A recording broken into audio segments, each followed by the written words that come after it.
YouTubers, my name's Eric. My name's Richard, and welcome to the first episode of ReelHypeTV, a channel dedicated to bringing you the latest news, movies, and reviews that matter to us. Let's take a look at the top 5 grossing films at the box office for the weekend of May 7th. Coming in at number 5 is Jennifer Lopez's return to the big screen in The Backup Plan, bringing in $5 million in its third weekend.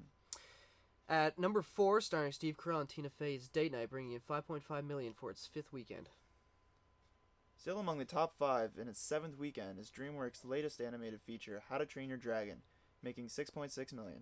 Moving one spot down to number 2 is the Michael Bay-produced remake of A Nightmare on Elm Street, rolling in $9.1 million for its 2nd weekend in the box office. And flying into the number 1 position is the highly anticipated Iron Man 2, taking in a whopping $128 million, which is the 5th highest opening weekend gross for a film ever.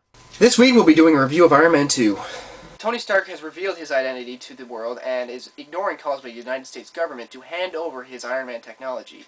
Ivan Vanko has created a new form of Iron Man suit from the technology of Tony Stark and has created new challenges for him. The second film in the Iron Man franchise reunites director Jon Favreau with actor Robert Downey Jr. New cast additions include Don Cheadle, replacing Terrence Howard as Rhodey, Scarlett Johansson as Black Widow, and Mickey Rourke as Whiplash.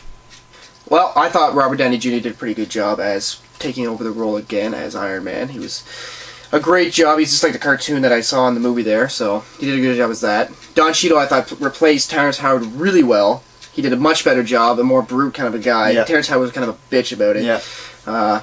And Mickey Rourke did a good job as the villain. He makes a perfect villain. He's got the body, the figure. He did a good job with the Russian accent. Yeah, he did a very good job with the Russian accent. And he kept to himself in the movie, which was a good way to make a villain. Yeah. Scarlett Johansson did a really good job as the Black Widow. The hair really suited her. Yeah. And she really did good with her acrobatics. She did all the stunts herself, and she worked on the stunt guys there, so that was a pretty good job. Yeah. And I also really like Sam Rockwell. I thought he was a really great villain. He was also really funny, but also really serious at times, and really tyrannical. But he was funny though. Yeah. Yeah. That's just him though. Yeah. That's just him. As for the director Jon Favreau, I thought the action scenes, particularly in this film, are really intense, but not over the top. There wasn't too Hollywood. It was just, straight basic action scenes, and I thought they were really balanced, and he brings a lot of style to them. I thought the Black Widow fight scene especially was it was really good. They went through it, and the things they used were really good. Yes. Like the weapons and all that. They did a good job of creating those. And the technology used in the movie, I love how he gets all the good technology. You see the jet he used. They always get the best of the best stuff for Tony Stark. Yeah, like they did a good job. Yeah, very nice. Very good job. As for the pace of the film, I felt it was really balanced. It's a long film, but it doesn't feel long. It's not like sitting through Transformers 2 where you're wishing that the movie was over. That last fight scene where they're in that desert. And it's not like that at all. It just ends. It flows really nicely, and you're not looking at your watch. You're watching the screen the whole time.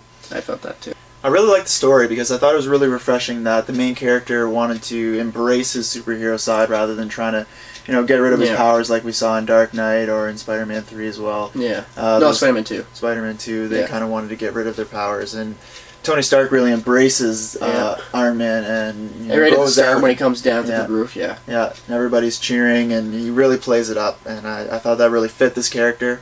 And I thought it really fit the movie, and it was refreshing to kind of see that change. And what also I noticed in this movie was everybody likes Iron Man. This is like one of the few movies that everybody likes the hero. In Spider-Man, everybody doesn't like Spider-Man. Yeah. In The Dark Knight, they're wondering who this vigilante is, and they want to get rid of him. Yeah. Same as Daredevil, the one movie of its kind. It just never happened, but they didn't like him either, so. I really like this movie a lot. Yeah, it was good. So I say we give it about 4.5 reels out of 5. 4.5 reels out of 5. It's a good movie to see. We definitely suggest investing to see this movie. Upcoming movies for this weekend would be Just Right, starring Queen Latifah. Letters to Juliet, starring Amanda Seyfried. And Russell Crowe, starring in Robin Hood, which will be our next movie we'll be reviewing next week. So please tune in to watch that. Trailer of the Week. We'll finish off today's episode with a trailer for a movie called Super 8. It looks kind of good. We don't really know it yet. It doesn't come out until the next summer, but it's both made by Steven Spielberg and J.J. Abrams, so it's already got me in, so can't wait to see that. It was shown in accompaniment with Iron Man 2 last opening weekend at the theaters, and It was kind of just a teaser trailer. Like Eric said, it didn't really show. You didn't see nothing. It was just, yes. Well, you'll see when you watch a trailer when we show you. Leave your comments in the comment section below and tell us what you think about the movie, and also make sure to rate and subscribe.